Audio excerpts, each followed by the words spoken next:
And my guest for this show is Dennis Kucinich, former congressman, Democratic presidential candidate, mayor of Cleveland, and more recently, Ohio Democratic gubernatorial candidate. Dennis, it's great to have you back on the show. Thanks so much. Rob, thank you. It's good. Yeah, it's good to be with you, and I look forward to our conversation. Yeah, so I wanted to talk to you because I really believe that you've got a different perspective that I think could really make a difference. And well, thank you. I was hoping that you could share it and give us some ideas what you're thinking about coronavirus and what's going on in the world right now. Well, first of all, I hope everyone who's listening is safe and healthy, that you and your family and friends are protected. Each one of us bears a greater responsibility than ever for the choices that we make in our own lives. It's as though we each have to be the president and chief executive of our own lives, making our own decisions about what we feel is best to protect ourselves, our loved ones, our family, our friends. It's a time that is confounding in so many ways, because the signposts of our life are being turned around. Our instinct is to be with people, to shake people's hands, to embrace them, to hold them close. Yes. And now we're told that puts us at risk. And that kind of human sympathy, which is so close to our hearts, is precluded in our interactions through this idea of social distancing, because we learn that the closer we are to groups of people, the better chance that COVID virus will have for transmission.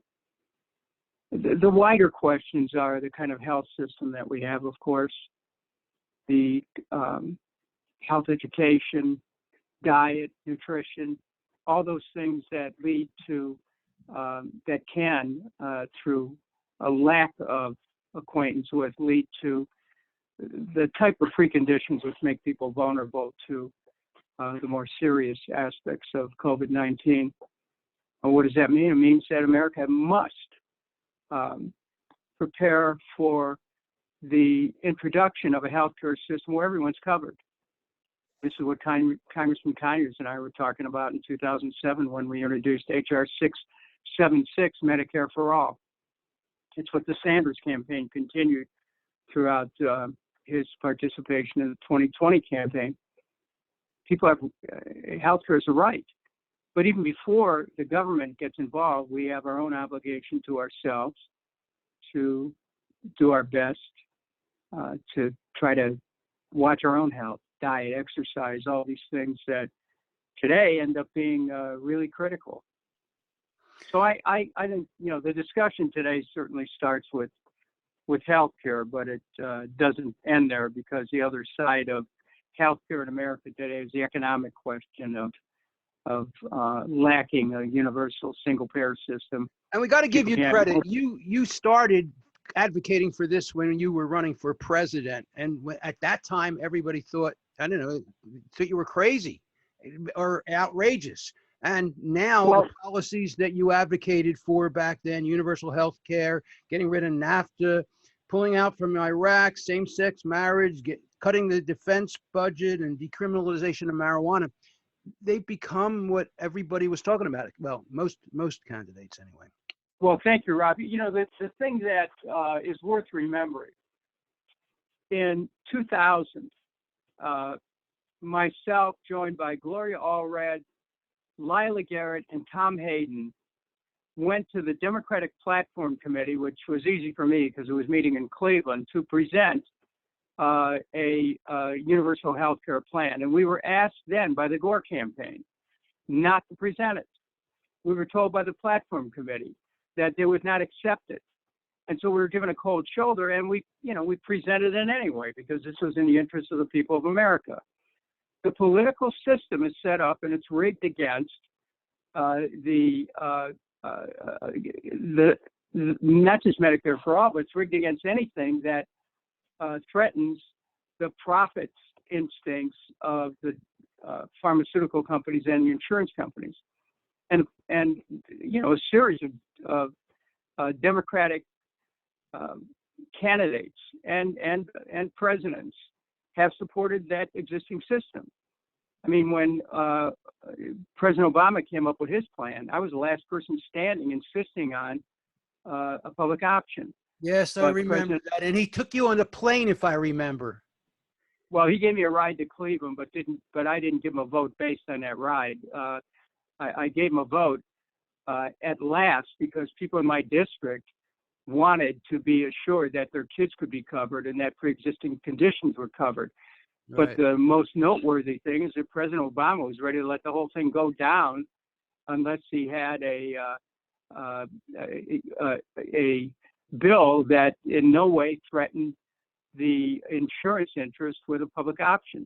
I just remember you were the last one standing for the public option. That's what I meant. That's right.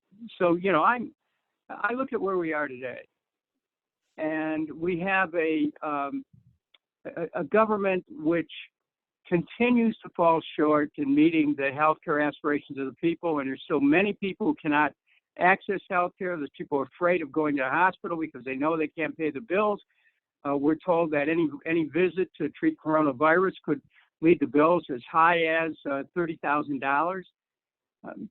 People are worried about where their next meal's coming from. They're worried about if they're going to have a roof over their head. They're worried about are they going to have a job again? Will their wages be cut? I mean, all these things come into play, and then healthcare, which in every other industrialized democracy is a given, is not a given. It's a taken here. And what's taken away from people is access, is affordability, and is the hope of longevity. Because this system is a very cruel system which keeps people from being able to cover their basic needs with respect to health. But again, what I want to stress here, Rob, is that each of us has a certain responsibility as well. Now, some people are born with conditions that, through no fault of their own, lead them to a life of dependence on health care and of acute dependence on others. I'm not talking about them. It's a moral obligation we have to care for those who can't care for themselves. I'm talking about all of us who, make choices every day about what we eat, about what we drink, about the kind of food that we eat. That does impact on our health. And this isn't a preachment, it's a fact. So, health is a cumulative effect. And a healthy nation needs to emphasize nutrition and diet and exercise and things that can contribute to people's long-term health. Everyone makes different choices. The beauty of our country is we get a chance to do that. But there are consequences, and some people pay dearly for the choices they make. And even for them, we need to have a system which will care for people. Dennis, you had an interview with Matt Taibbi recently, I think in January, and he asked you about how you stood up for those positions when everybody was so opposed, and you replied, "When I took all those positions years ago, I knew I wasn't going to win any friends.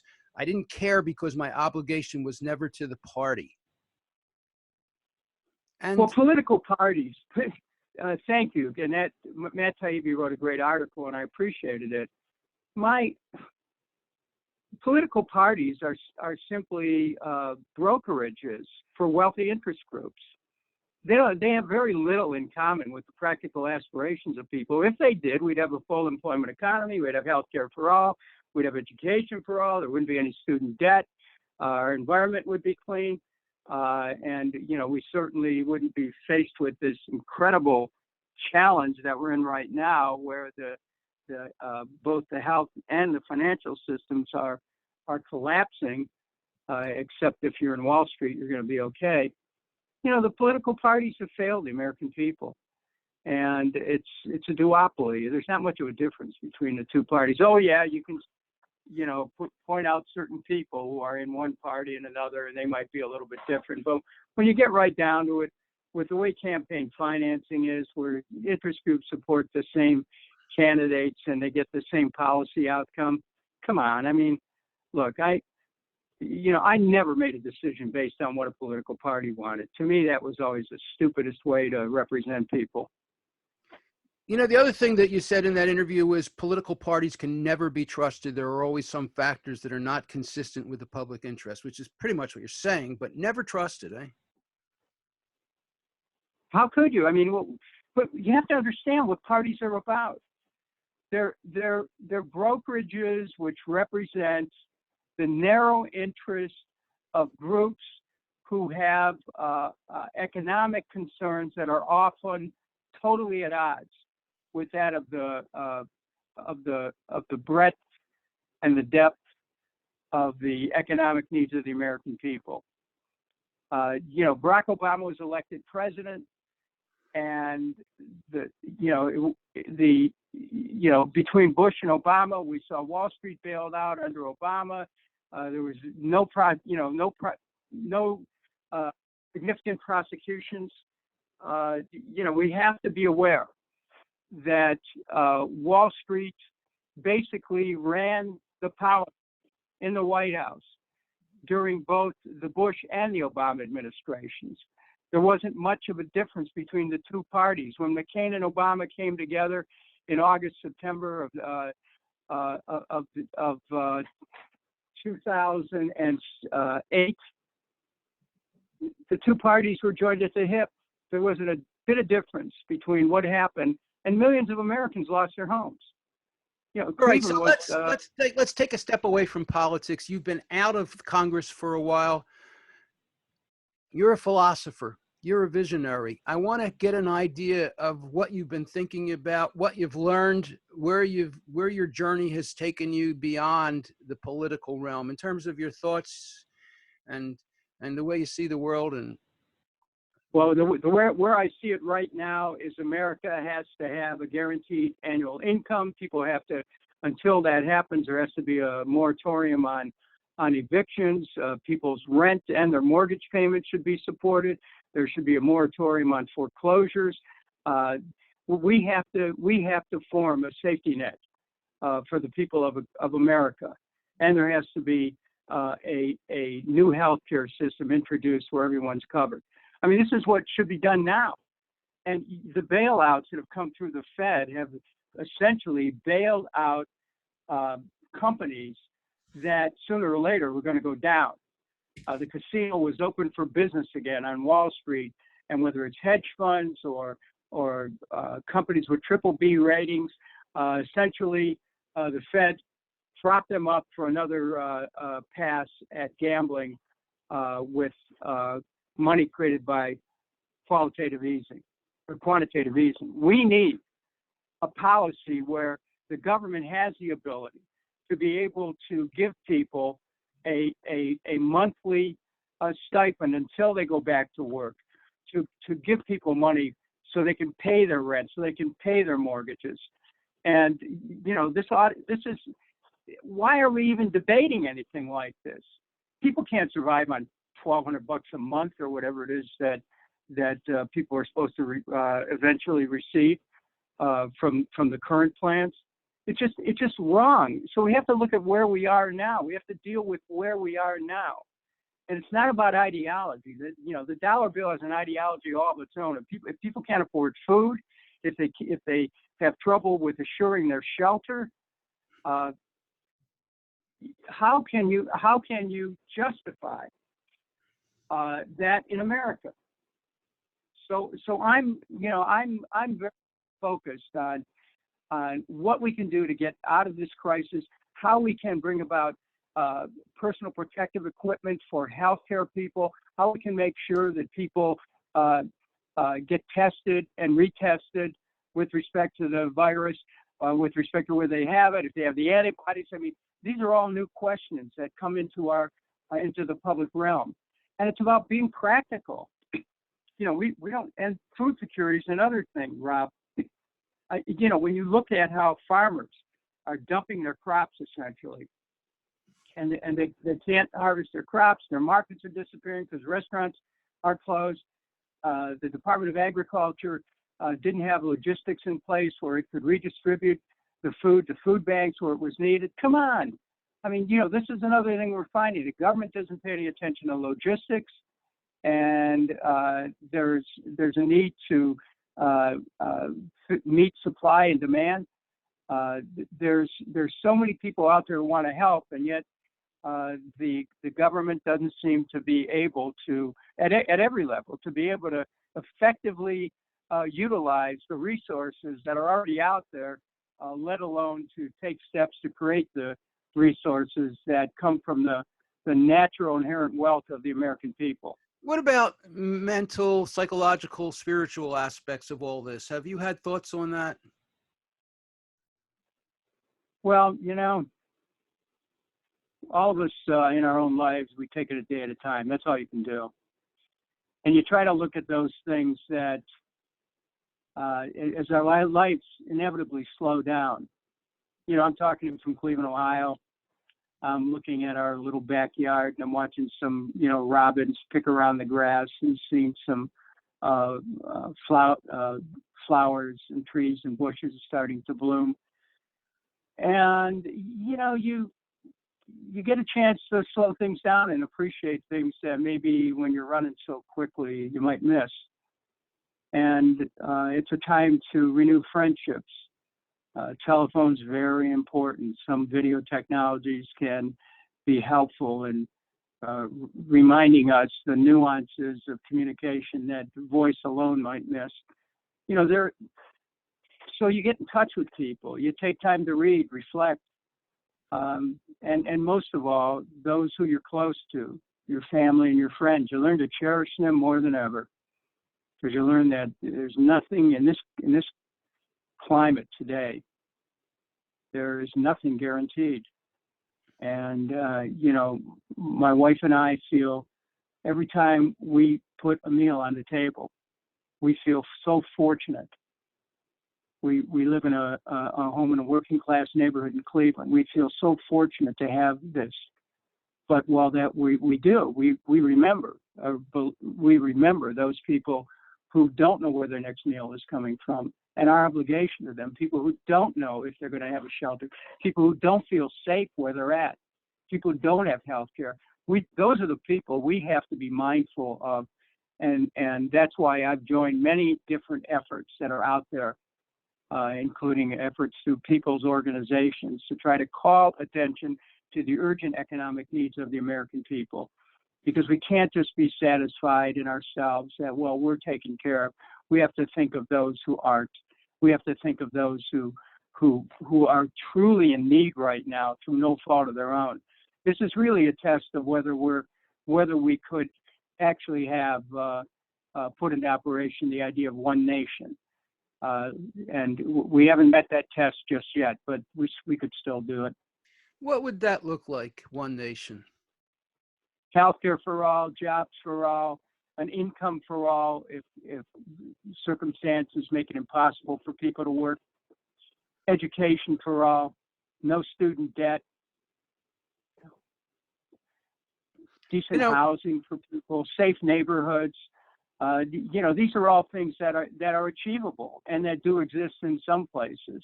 It's not a utopian vision to say, well, people ought to have a means of making a living, and the government has to be the employer or the provider of income of last resort if people don't have any other way to survive. I've been writing for about 8 years now about the problem with billionaires, that I don't believe they should exist. Recently had Chuck Collins on talking about it. He was somebody who was due to inherit the Oscar Mayer wealth, and he chose not to, and to get involved in wealth inequality activism.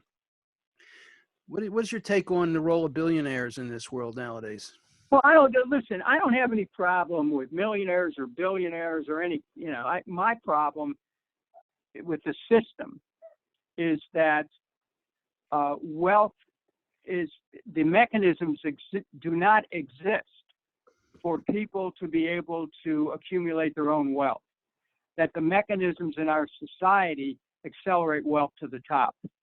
We've got to, that does create billionaires, absolutely true. And I recognize that. But at the same time, we've got to be very careful in creating dichotomies like us versus the billionaires that lead us into a philosophical cul-de-sac. Because the truth is, we have to have a culture which teaches people how to achieve wealth.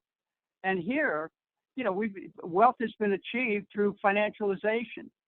Wealth is not necessarily achieved through education, although education is in of itself an important form of wealth. So I want to be, you know, I'm very careful about attacking individuals based on what status they find themselves in life. But I have no problem at all in saying, let's break up the monopolies, which have caused or enabled people to cascade their wealth upwards. Let's have some fair estate taxes, which take the possibility of people passing down generation to generation enormous amounts of wealth in a feudal type system. Let's have a taxation system that's fair and causes people to make more of a contribution if they're making more.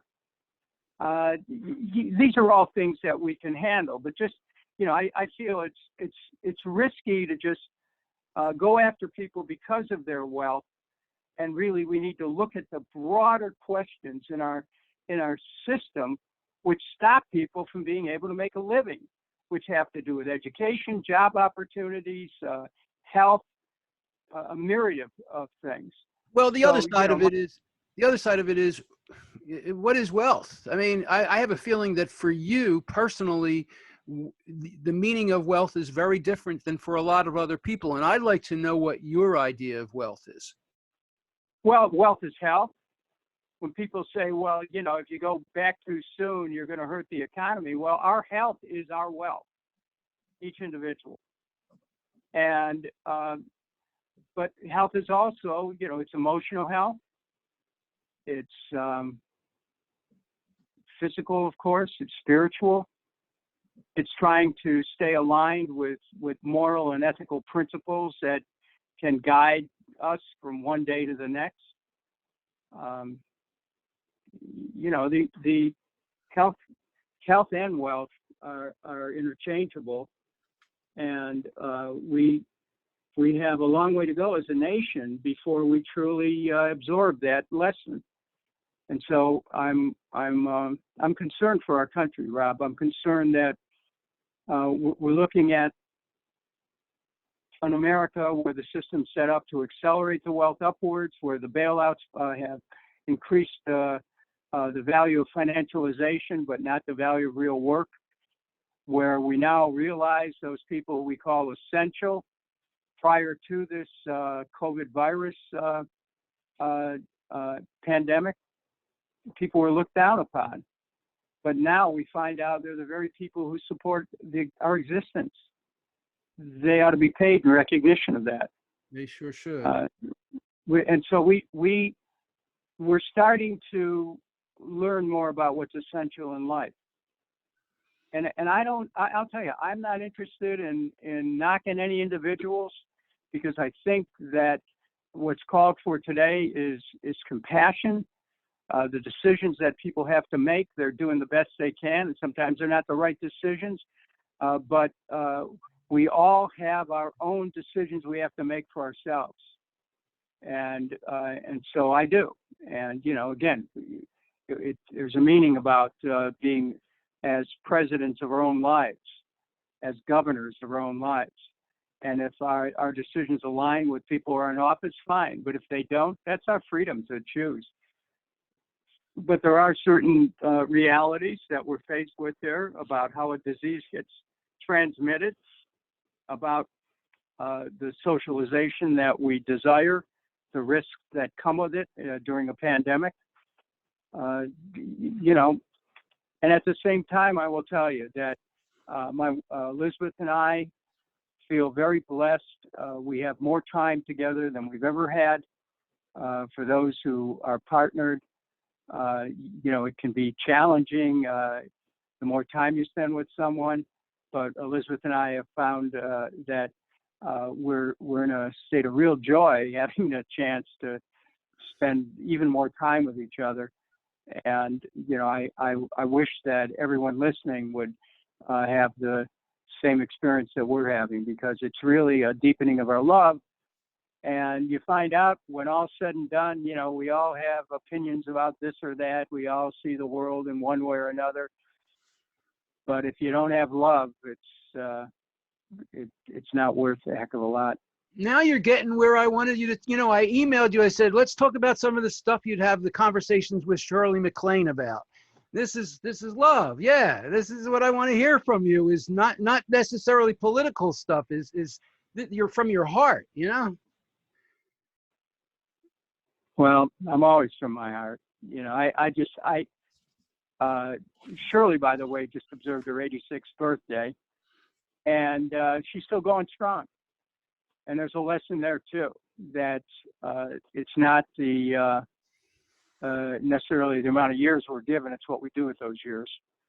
And so would that all Americans have an opportunity to be productive throughout their entire lives?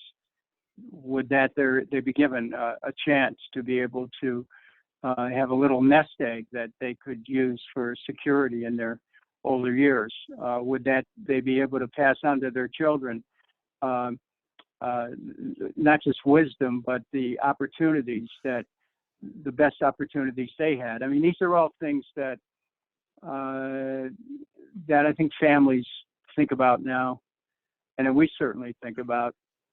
We have across the street from our house, we have a incredible magnolia tree that I think from one end to the other, it's got to be like 60, 70 feet. It is amazing, and it's pink and purple and white, and in its blossoms, and that's what we see through our front window, and we feel that's a blessing.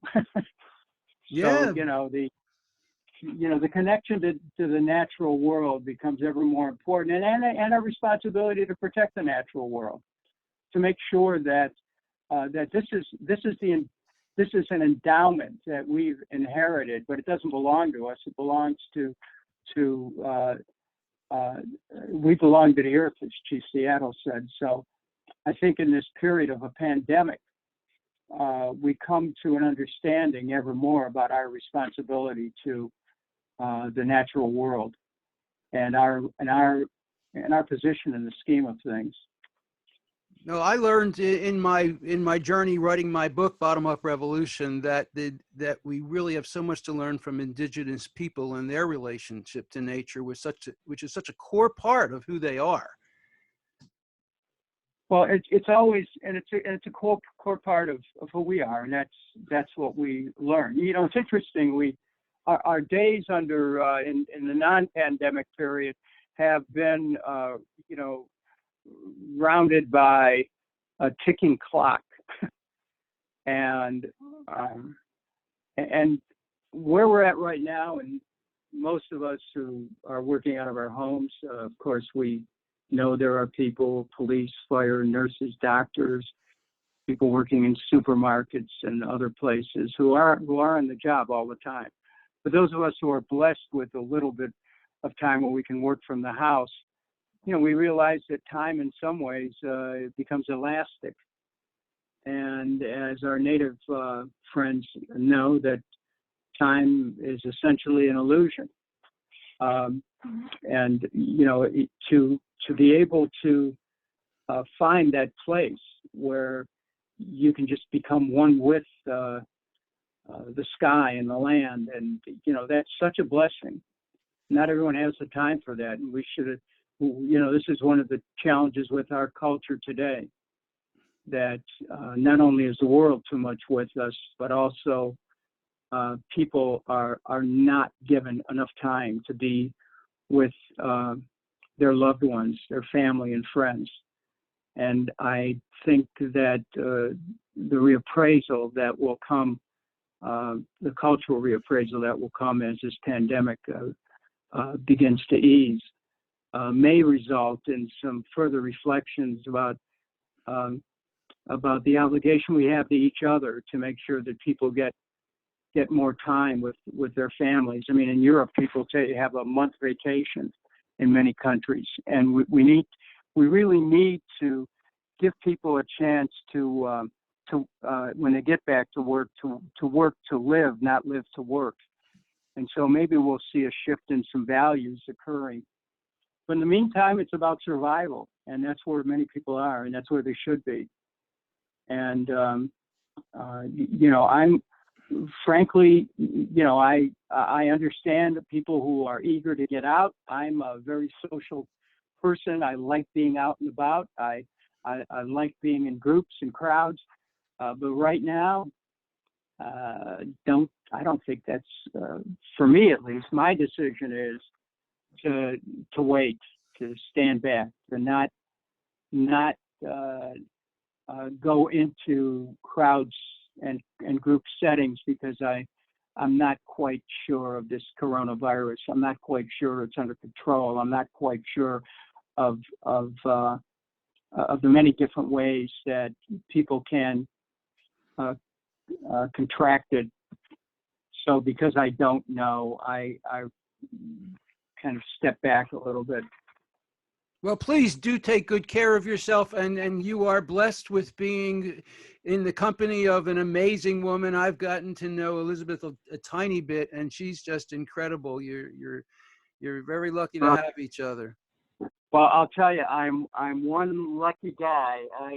You know, we run in the world so fast until this coronavirus hit that we, you know, even, and I suppose every relationship confronts this, where you wish you had more time to spend with each other, but you just don't. Well, now we're here, and what I learned, I always knew that Elizabeth was a great cook, but I learned that I married a gourmet vegan chef, and she's just incredible, the stuff that she's been able to whip up, because she's, you know, we've had this gift of time that we didn't ask for.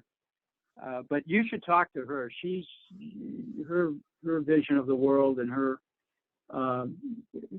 passions and her drives are just extraordinary. And I feel, again, Rob, I have to be the luckiest person in the world, having married her 15 years ago. 15 years. And you know, you've been a vegan for a really long time too, right? Since 1995. 95. Because I remember, you know, I volunteered to drive for you when you were in Philly, and part of the job was picking up some vegan treats for you. Well, I'll tell you, you know, it's not a religion, but I would say 99.99% of every meal that I've eaten in the last 25 years has been vegan, and I think that has a lot to do with my health. I think it's provided me with a level of energy and stamina that I may not have had otherwise. And so that was, you know, and that's my choice. I don't, you know, if somebody else wants a different diet, I don't have any objection to that. I make my own choices, and everyone should do the same. But I have no hesitation in sharing with you, Rob, that a vegan diet has been absolutely central to my own health and my own stamina today. And I, you know, again, that's, you know, a choice I made, and I don't give diet advice to anyone, but it works for me. Yeah. So, you know, we got to wrap up, but I wanted to ask you, you're a reader. What are you reading, and who have you read that has touched you and influenced you the most? Oh boy. Well, I've got a library in my house of about 4,000 books, plus other books wrapped up in boxes. You know, I'm reading, which is very interesting. There's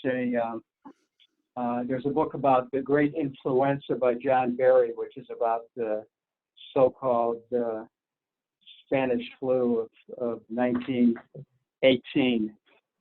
It's very interesting to go back into that period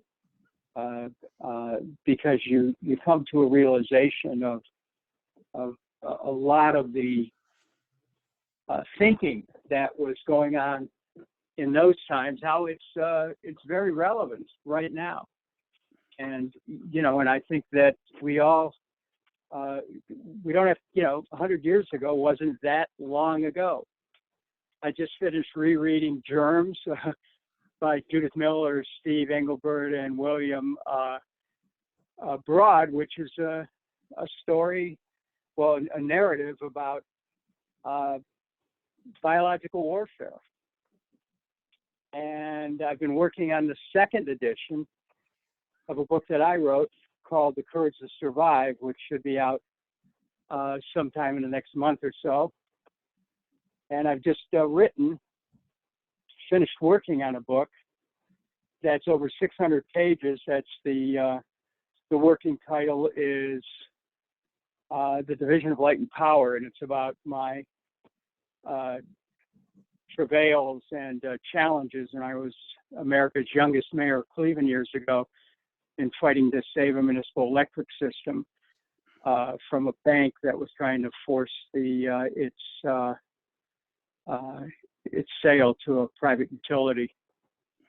So I'm reading a lot. I'm writing a lot. Life is good, and I hope that everyone who's listening, and I hope that you, Rob, and everyone who's listening remain safe and healthy and happy and are loved and have and come out of this with a sense of well-being.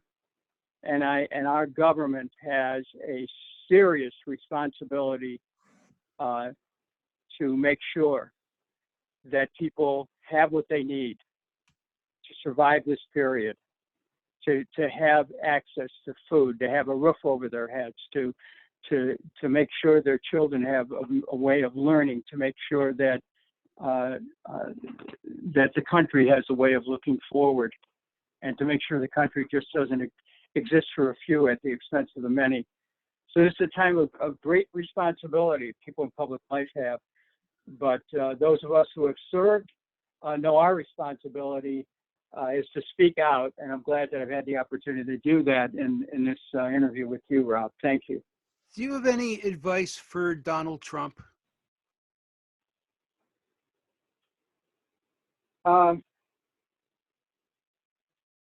No, I don't. I think that that each one of us knows what we need to do in order to be safe.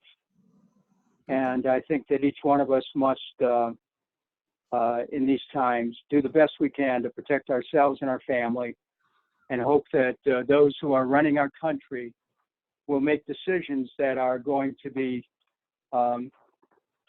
mindful of the highest good for the highest number of people. All right. Well, you've given me more time than you said you would. I really appreciate it. My guest for this show has been former congressman, former Democratic presidential candidate, Dennis Kucinich. Dennis, we love you.